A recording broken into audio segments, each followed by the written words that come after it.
안녕하십니까. 다시 한번 소개해 드릴게요. 저는 조선대학교에서 상당히 오랫동안 근무를 했고, 옛날에 이제 외국어대학, 아랍어과에서 근무를 했었는데, 외국어대학 인문대학으로 합쳐지면서 글로벌 인문대학으로 명칭이 바뀌었어요. 그래서 지금 현재 글로벌 인문대학에서 아랍, 이슬람 역사와 문화, 종교를 가르치고 있습니다. 자, 이제 그 민주화로 넘어가도록 하겠습니다. 아랍 중동 정치를 이해하기 위해서는 세 가지 핵심 세력들을 먼저 이해를 해야 돼요. 우리도 똑같은 그 경험을 했습니다. 서구 식민지가 끝나고 우리는 일제 36년 식민지 지배가 끝나고 난 다음에 우리의 그 직후 식민지 지배가 끝나고 난 다음에 직후에 우리나라의 정치를 주도했던 세력, 어쩌면 우리나라가 이렇게 똑같은지 모르겠어요. 첫 번째로는 기득권 세력들. 그러니까 식민지 지배 당시에 식민 지배에 동조를 했거나 아니면은 협력을 해서 그들이 받았던 어떤 세력을 계속 유지하는 기득권 세력들. 두 번째, 거기에 저항하는 민중 세력들. 우리는 이제 독립운동을 했던 그런 세력들이 있죠. 반면에 이제 아랍 중동 같은 경우는 이슬람이 그들의 운동의 가장 핵심적인 표전이었기 때문에 이슬람 단체들, 종교 단체들. 그 다음에 세 번째로 가장 중요한 핵심적인 역할을 한 것은 군부. 우리는 예를 들어서 이 일제 30년 동안 독립군 포로를 나섰다가 한국에 들어와서 마치 나는 친일파 아니야 하면서 대한민국 군부를 장악하려고 했던 그런 세력들. 어쩌면 우리하고 똑같은 모르겠어요. 이 세력들에 의해서 아랍 중동의 정치는 판단이 됩니다. 그러니까 한 국가의 정치적 상황, 발전 상황을 이해하려고 하고 그 다음에 지금 현재 그들의 정치 형태, 아이덴티티가 뭐냐라고 판단을 하기 위해서는 이 세 가지를 면밀하게 살펴봐야 돼요. 여기서 가장 가장 가성비가 뛰어난 그러한 조직은 이슬람 운동 단체예요. 이슬람 운동 단체들은 그러니까 어떤 그 정치, 한 국가의 정치적 미래를 볼 때는 선거를 통해서 어떤 결과가 나타나냐를 봐야 되잖아요. 그런데 몇 개 국가에서 선거를 한 적이 있어요. 몇 개 국가에서 선거를 했는데 그 선거를 통해서 나타난 결과에 군부하고 기득권 세력이 깜짝 놀라버립니다. 이슬람 운동 세력은 다른 거 없어요. 우리가 고무신 막걸리 뿌리지도 않아. Islam is the solution. 이슬람이 해결책이다라는 구호만 이거 들고 다니는 거야. 그러면 사람들이 구름같이 달라들어. 왜? 기득권 세력들이 워낙 부패를 많이 저질렀기 때문에. 아프가니스탄도 똑같죠. 탈레반을 왜 환영하느냐? 탈레반 이전에 있었던 동아정이나 아니면 사회주의 정권들이 부패가 심하니까 사람들이 차라리 탈레반이 더 낫다 라는 생각을 하게 되는 거예요. 그래서 1996년에서 2001년까지 탈레반이 카불에 들어갔을 때 카불 시민들이 박수 치면서 환영했다는 거예요. 2021년 지금 현재의 카불 상황은 약간 다르긴 하지만 그러니까 이슬람 is the solution. 이슬람이 해결책이다. 이 구호 하나면 이슬람 운동 단체들이 미는 후보들이 다 당선이 되버립니다. 알제리에서도 그렇고 이집트에서도 그런 상황이 발생을 했죠. 그러니까 이거 큰일 났다. 이슬람 세력이 정권을 잡게 되면 누가 가장 두려워하겠어요? 기득권 정치 세력들. 왜? 반이슬람 세력이 세속주의 세력이기 때문에. 그래서 이들은 이제 쫓겨나게 되는 그런 운명이 처해 있기 때문에 누구한테 SOS를 치는 거예요? 군부한테 SOS를 치는 거예요. 그래서 군부가 누구의 손을 들어주느냐? 군부가 패싱부터 쥐고 있는 거예요. 누구의 손을 들어주느냐? 그래서 결국은 기득권 세력의 손을 들어주다 보니까 이슬람 세력이 억압받고 탄압받고 결국은 제도 정치권으로 들어가지 못하고 정권을 잡을 수 있는 기회를 어떻게 보면 박탈당해버립니다. 이게 아랍 중동 지역에서 목격되고 있는 정치, 현대 정치에 아주 그냥 스테레오타입된 패턴입니다. 그리고 가장 중요한 건 뭐냐? 군부예요, 군부. 얘네들이 캐스팅 보트를 치고 있어요. 그러니까 군부가 이슬람 세력을 지원하느냐 아니면 기득권 세력을 지원하느냐에 따라서 아랍 중동 국가의 정치의 운명이 결정된다. 비극이죠. 사실 근데 우리도 경험을 했죠. 전두환까지 다 경험을 했고 노태우까지 다 경험을 했고 그 이후에 우리는 민주화라는 과정을 거쳐서 우리의 손으로 대통령을 뽑는 그러한 국회의원을 뽑는 그러한 여도가 정착되어 있지만 아랍 중동은 여전히 군부가 약간한 영향을 행사합니다. 특히 이집트 같은 경우에는요. 군부가 이집트 경제의 60%를 장악하고 있어요. 있을 수 없는 일이죠. 그러니까 국방부가 기업을 관리하고 있어요. 기업을 세워서 기업을 관리하고 있는 거예요. 이집트 같은 경우에는.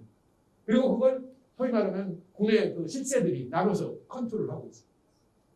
그러니 이집트 경제의 60%를 장악하고 있는데 군부가 운영하고 있는 회사에 이집트 일반인들이 가서 일을 해야지 생계가 유지될 거 아니에요.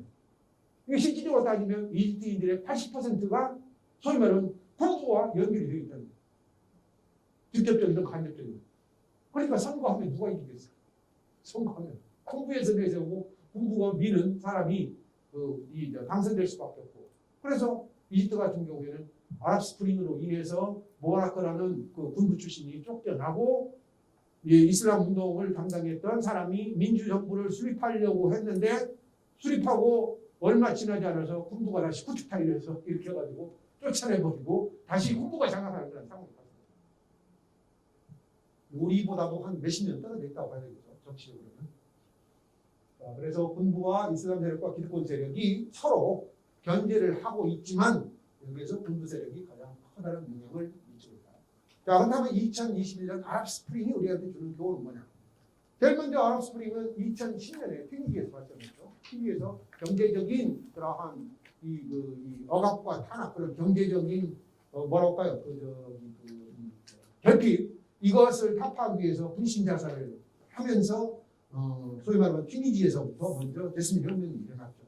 이게 바로 이제 이집트로 넘어와서 2011년 1월 달에 이집트에서 엄청난 민중 시위가 발생을 했죠. 민중 시위가 일어나면서 많은 세력들이 소위 말하는 군부 정권을 타도하기 위해서 운동을 벌였습니다. 그러면서 그 뒤에서 막후에서 군부는 양면 전략을 편 거죠. 양면 전략을. 한편에서는 왜냐하면 이때 같은 경우에 군부 경찰이 전부 다 결탁되어서 하나가 되었고, 우리 옛날에 보안사, 그 다음에 국정원, 그 다음에 군부 이런 세력들이 다 하나가 결탁이 되었다고 생각을 하시면 돼요. 그들이 철저하게 이집트 사람들의 일거수일투족을 감시를 하고 이슬람 운동의 형태들을 감시를 하면서 대책을 세웠던 것이죠. 대책을 세우면서 한편으로는 이슬람 운동을 지원하는 척하면서 뒤에서는 야, 이대로 놔서는 안 되겠다. 우리가 정권을 잡기 위해서는 어떠한 프로세스, 어떤 시나리오로 가야 될 것인지 시나리오를 짜고 있었던 것이죠. 그리고 그들은 이 시나리오를 누가 동의할 때까지, 미국이 동의할 때까지 조심스럽게 운영을 하다 결국은 미국의 동의가 떨어짐과 동시에 미국이 NCND 우리는 코멘트 하겠다, 부정하지 않겠다 라는 입장을 취하니까 결핵에 옮겨버려서 결국은 이집트의 민주화 시위, 민주화 운동을 통해서 민주정부가 수립될 찰나에 군부가 개입해서 완전히 쥐어버린 거죠. 그러고 난 다음에 이제 이집트에서 문제가 발생을 하니까 이 이집트의 민주화 시위는 아랍의 여러 국가들로 퍼져나갔죠. 거의 아랍 전체 국가로 다 퍼져나갔다고 보시면 됩니다. 퍼져나갔는데 여기에서 이제 두 가지 양상이 있어요. 하나는 산유국들, 돈 많은 국가들은 소위 말하는 왕정 체제를 가지고 있는 국가들이에요. 그러니까 민주화 운동이 사실은 예상 밖으로 거세지면은 거의 그 정권을 내놓아야 되는 그러한 상황입니다. 1979년에 이란에서 이슬람 혁명이 일어났을 때 가장 두려워했던 사람들이 바로 사우디아라비아를 중심으로 한 왕정체제 국가들이었어요. 이슬람 운동 혁명이 일어나버리면은 왕정체제가 무너질 것을 두려워해서 그때 그들이 가장 두려워했었죠. 그래서 이란의 이슬람 혁명의 물결이 자국으로 오지 못하게 철저하게 차단하는 그런 전략을 폈었죠. 그때나 2011년에 튀니지하고 이집트에서 민주화운동이 일어나면서 아랍 국가로 민주화 운동이 전파되니까 그때 이들이 취한 행동이나 유사해요. 산유국에서는 뭐냐? 그들이 가지고 있는 건 뭐예요? 가성비가 가장 뛰어난 거. 돈, 1인당, 국민들에게 1인당. 전해지는 말로 의하면 카타르, 그 다음에 바레인, 특히 카타르, 쿠웨이트 이런 쪽에는 1인당 카타르는 사실은 나라의 카타르 국적을 가지고 있는 국민들은 한 30만, 35만밖에 없거든요. 쿠웨이트도 역시 굉장히 적고. 그래서 1인당 거의 들리는 말이 가면 몇 억씩을 뿌려서 사람들 입을 반석시키고 조용히 하는 그런 거. 그러니까 사람들이 시위를 할 수가 없죠. 국가에서 공짜로 몇 억씩 준다는데 밖에 나가서 민주주의 하고 외칠 그런 장사들이 없죠. 그래서 산유국들에서는 사우디도 마찬가지예요. 국민 보조금을 통해서 그 일반 사람들의 그 입을 단속시키는 하는 그런 조치를 취한 거예요. 그래서 산유국에서는 2011년 아랍스프링의 영향이 거의 없어요. 이전과 똑같은 영어로 말하면 스틸링 파워 정권을 그대로 유지하는 그러한 시스템으로 있습니다. 반면에 빈국들은 뭐 어떻게 됩니까? 빈국들은 여러 가지 다양한 그 경험들을 겪을 수밖에 없는 상황이 됐죠. 그래서 거기에서는 이제 그 혼란이 일어나고 특히 이제 시리아 같은 경우에는 사실은 시리아에서는 순니파가 더 많아요. 근데 정권은 지금 시아파가 잡고 있어요. 정권은. 그러니까 시아파의 여기 그 시리아에 있는 순니파들이 가만히 있지를 못하죠. 아니 국민 투표를 통해서 한다면은 시리아 같은 경우에는 순니파가 대통령이 되는 것은 당연한데 이 시아파 소수파가 정권을 장악하고 있고 군부를 활용을 해서 순니파를 억압하고 탄압하니까 시리아에 있는 순니파들이 가만히 있지 못하죠. 거기에 적극적으로 대항을 하면서 반시리아 정부 데모 투쟁을 벌였는데 문제는 이제 순니파들이 각기 갈라진 거예요. 왜냐하면 순니파도 하나의 순니파가 아니에요. 하나의 순니파가 아니에요. 또 국가마다 또 순니파를 또 지원하는 세력들이 달라서 그래서 서로 다른 국가나 단체에서 지원을 받다 보니까 순니파가 한 목소리 내지를 못했어요. 결국은 시리아에서 순니파가 수적으로 위에 있었음에도 불구하고 시아파 정권을 타도하지를 못했죠. 거기다가 이제 또 결정적으로 IS가 개입을 했어요. IS, 무자비아 IS가 개입을 하면서 IS는 철저하게 순니파 우위주의거든요. IS의 기본적인 목표는 뭐냐? 아라비아 반도에서 시아파 몰아내고 그 다음에 이슬람을 제외한 타 종교 몰아내자는 거예요. 그들이 가지고 있는 가장 기본적인 이념 중에 하나가. 그러니 뭐 이 철저하게 순니파 우위주의를 주장하고 있는 IS 같은 경우에 이 그 시리아 내전에 개입을 하다 보니까 시리아에 있는 IS가 움직였던 것은 사실은 무슬림들이 아니에요. 용병들이에요, 용병들. 그러니까 러시아 체첸에 있는 체첸의 용병들, 그 아주 그냥 그 혈기양성한 용병들.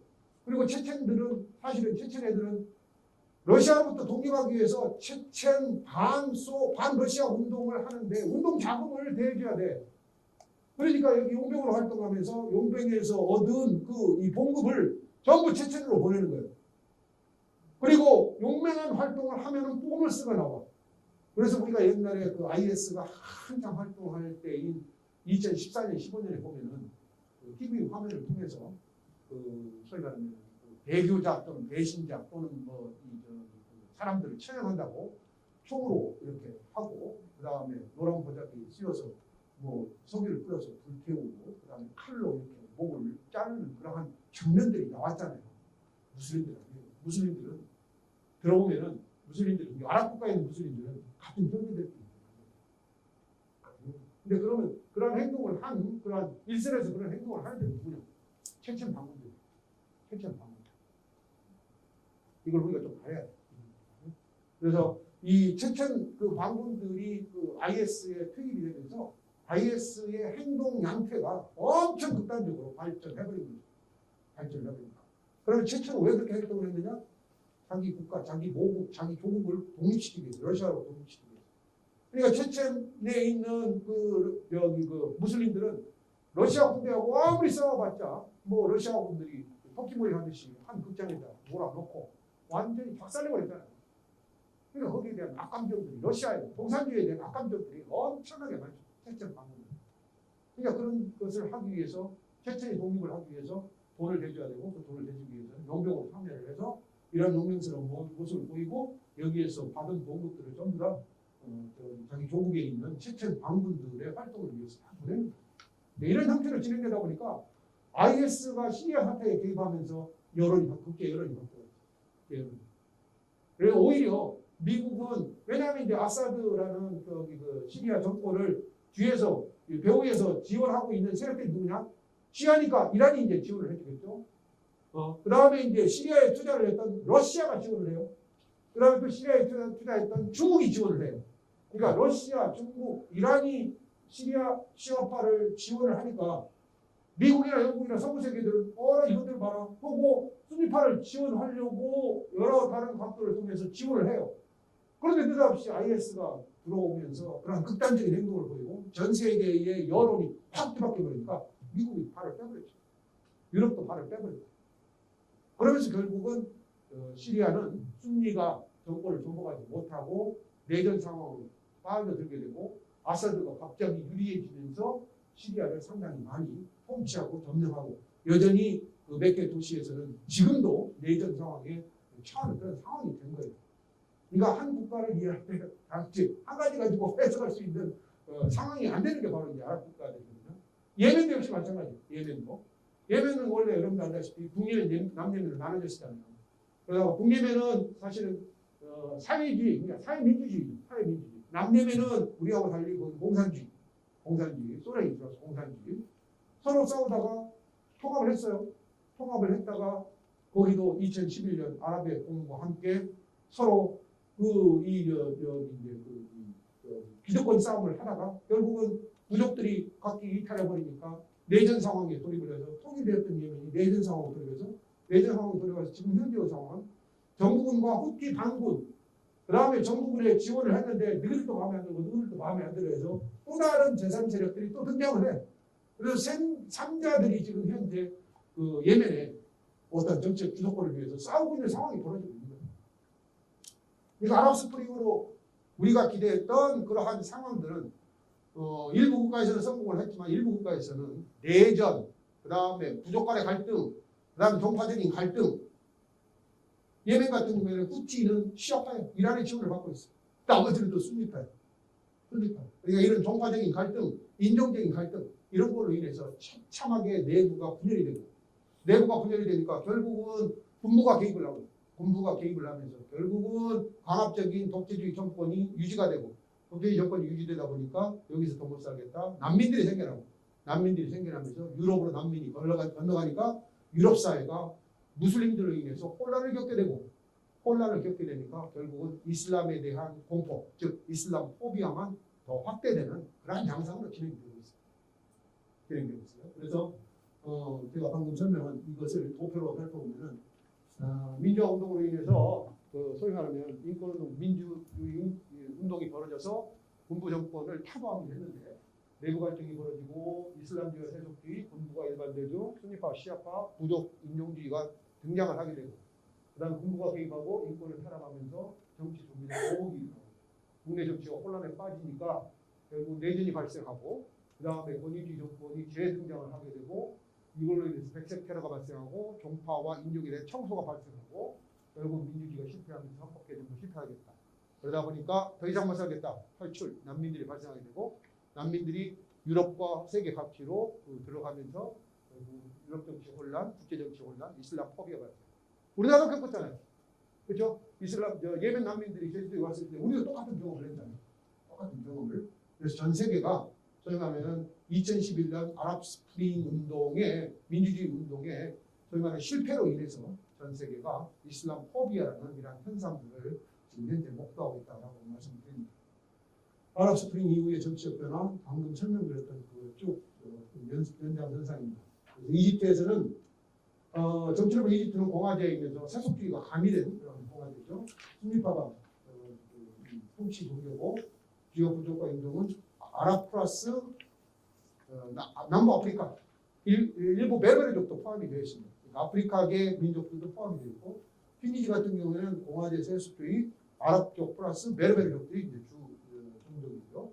리비아도 역시 베르베르 종족이 주 종족이고 아랍족과 시리아는 아랍족, 예멘도 아랍족, 레바논은 이제 아랍족 플러스 유럽 기독교가 들어와 있기 때문에 그러니까 레바논 같은 경우에는 참 희한한 나라예요. 1932년에 레바논 헌법이 결정됐는데 레바논 헌법을 누가 만드냐? 프랑스 애들이 만들었거든요.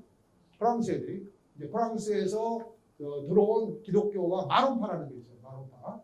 그때 이제 프랑스가 레바논을 지배하면서 레바논의 헌법을 뭐라고 개정했느냐? 대통령은 기독교. 그 다음에 국무총리는 순니파. 그 다음에 그 국회의장은 시아파. 지금까지 1932년의 헌법이 지금까지 진행되고 있어요. 유지되고 있어요. 그러니까 어떻게 보면은 프랑스가 현명하게 국가에서 벌어질 수 있는 종파적인 갈등, 인종적인 갈등을 현명하게 대처했다고도 볼 수가 있는데 이걸로 인해서 더욱더 다른 문제들이 발생을 하고 있고 문제는 소위 말하면 이제 대통령은 기독교 마론파 했으면은 대통령이 가지고 있는 직속기관의 뭐랄까요? 필요한 인원들 전부 바로 국무총리가 가지고 있는 기관의 또 소속 장들 내지는 인원들 전부 씁니다. 국회의장이 관리하고 있는 그 조직과 그룹의 사람들 전부 다 시합. 뭐냐고.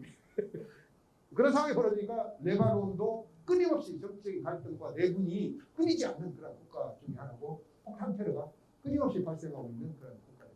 결국 따지고 보면은 종교 간의 갈등, 종파 간의 갈등을 대표적으로 목도할 수 있는 게 레바논이라고 볼 수 있습니다. 자, 튀니지. 그러면 아랍 스프링의 결과로서 그 성공한 나라는 없느냐? 튀니지는 성공을 했어요. 왜? 군부 개입이 없었기 때문에.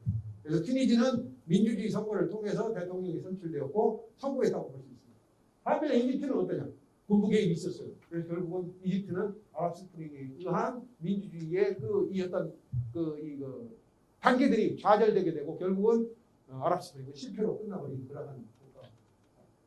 아랍 스프링 당시 이집트의 기관별 영향력을 보면은 밀리터리가 가장 센 거였죠. 밀리터리, 종교지도자, 그 다음에 사법제도, 그 다음 매스미디어, 폴리스 경찰 이런 식으로 영향력이 가장 세다는 것이고요.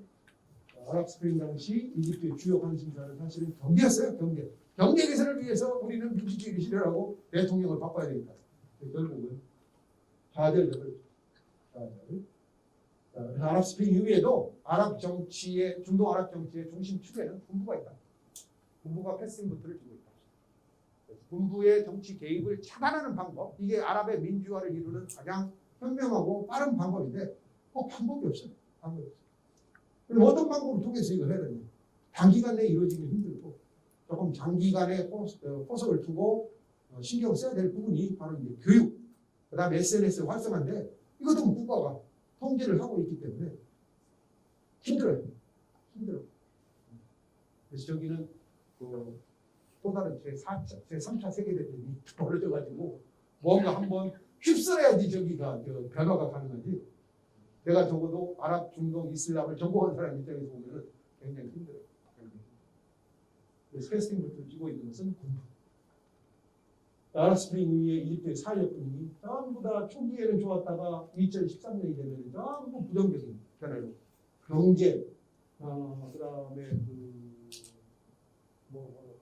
국가에 대한 전반적인 만족도도 보면은 2013년 되면은 dissatisfied가 60%, 22% 정도, 그다음에 national economic conditions도 bad가 76%, 그다음에 앞으로 향후 12개월 후에 경제는 어떻게 될 것인가? 부정, 월스니 40%. 그래서 전부 다 전반적인 지표를 보면은 군부가 개입을 하고 난 다음에 이집트의 상황은 앞으로 더 나빠지고 더 악화될 것이다라는 게 이집트 사람들의 대부분. 그럼에도 불구하고 군부를 타도할 수 있는 방법이었어요. 아까 말했듯이 이집트 경제의 60% 이상을 군부가 장악하고 있기 때문에. 이슬람의 전통적인 힘의 균형 방법을 보면은 사실 우리가 이슬람 하면 신정 일치를 알고 있는데 사실은 대부분 국가에서 신정 일치는 없습니다. 정치는 정치가들이 하고 있고 종교는 올라마라는 종교 집단들이 행하고 있어요. 단지 상황에 따라서 목소리가 어느 부분이 더 세냐에 따라 달려있는 것이 분리되어 있다는 거.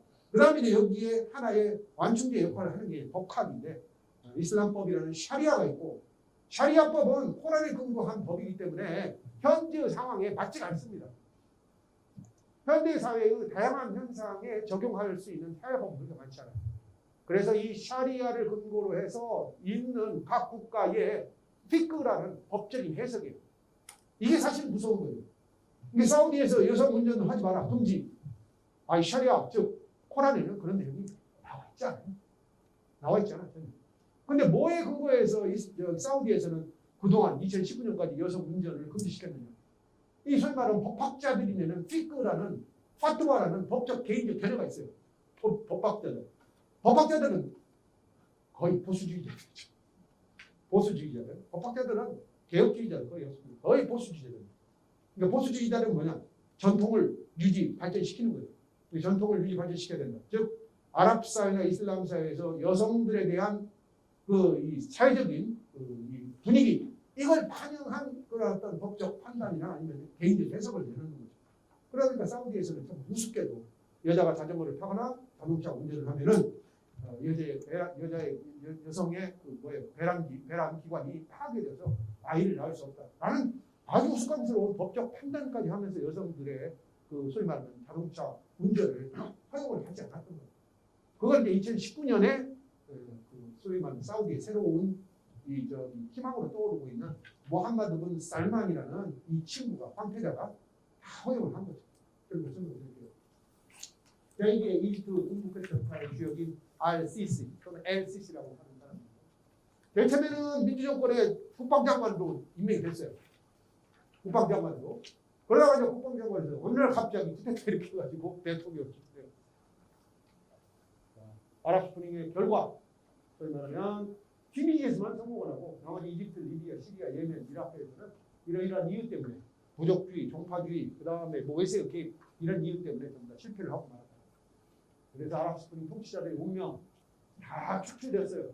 근데 바레인만 스틸링 파워, 알칼리파라는 하마드 이븐 이사 알칼리파. 바레인도 백성들, 바레인 국적을 가지고 있는 민중들에게 보조금을 지불했던 거죠. 보조금을. 그래서 스틸링 파워. 나머지는 전부 다 축출. 자, 아랍 이슬람의 민주화의 전망은 가장 중요한 것은 저는 교육의 확대라고 생각하고 여성권, 그다음에 경제 회복, 그다음에 SNS 활성화가 굉장히 중요하다고 생각을 합니다. 이것만 이루어진다면 아랍 국가들도 민주화가 이루어지겠죠. 그래서 아랍 국가들 교육 수준을 보면은 여기는 주로 산유국들은 비교적 높은 편이에요. 산유국들은 이미 세속주의적인 성향들이 많이 가미가 됐기 때문에 산유국들은 별로 그렇게 걱정할 것이 안 됩니다. 다만 비산유국들, 가난한 나라들, 이제 이런 나라들을 어떻게 점진적으로 발전시켜서 아랍 이슬람 중동권이 전반적으로 공동의 발전을 취할 수 있게 만들 것인가. 이게 이제 커다란 문제인데 가장 중요한 문제는 저는 교육이라고 생각을 해요. 그러니까 글로벌 종교별로 그 정규 교육 그 연한을 살펴보면 유대교가 13.4년으로 가장 깁니다. 그 다음에 기독교는 9.3년, 그 다음에 무종교는 8.8년, 불교도 7.9년. 근데 무슬림과 힌두교는 5.6년입니다. 그러니까 평균이 7.7년인데 무슬림과 힌두교, 즉 이슬람과 힌두교, 인도의 그 종교는 절대적으로 교육 연한이 정규 교육 연한이 부족하다. 그래서 이 부분을 해결하지 않으면 인도도 마찬가지고 아랍 이슬람권도 글로벌 사회와 어깨를 마주할 수 있는 그러한 동반자적 위치로 올라가기는 조금 요원하다라는 그런 생각을 해봅니다. 자, 그래서 이제 마지막 결론으로 그렇다면 지금까지 살펴본 바에 의해서 이게 2011년에 아랍에서 일어났던 제스민 혁명 과연 아랍 스프링일까? 아니면 아랍 윈터일까? 이걸 뭘로 판단하느냐? 저는 이걸로 판단했습니다. The Economist Intelligence Units Democracy Index 민주 지표가 있는데요. 여기에 보면은 어서리테리아니즘 독재 정권이죠. 하이브리드리즘 독재와 민주 약간 섞여 있는 하이브리드.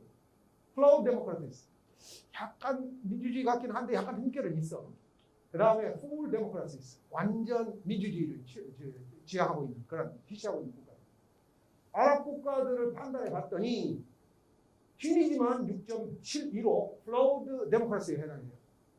그러니까 아랍 스프링이 튀니지에서만 성공을 해서 어느 정도 민주화가 이루어졌지만 완전히 풀 데모크라시까지는 아직 못 갔다. 근데 나머지 아랍 국가들을 보면은 거의 대부분 어떤 국가들은 거의 대부분 국가들은 분홍색 이런 분홍색들이죠. 어서리티한 레짐이 아직도 유지되고 있다. 그러니까 아랍 스프링이 큰 영향을 끼치지 못했다. 튀니지를 제외하고 아랍 국가에 이러한 그 제스민의 민주화 물결이 영향을 끼치지 못했다. 그래서 결론적으로 아랍 국가들은 여전히 아랍 윈터에 처해 있다라고 말씀을 드리면서 제 강의는 여기서 마치도록 하겠습니다.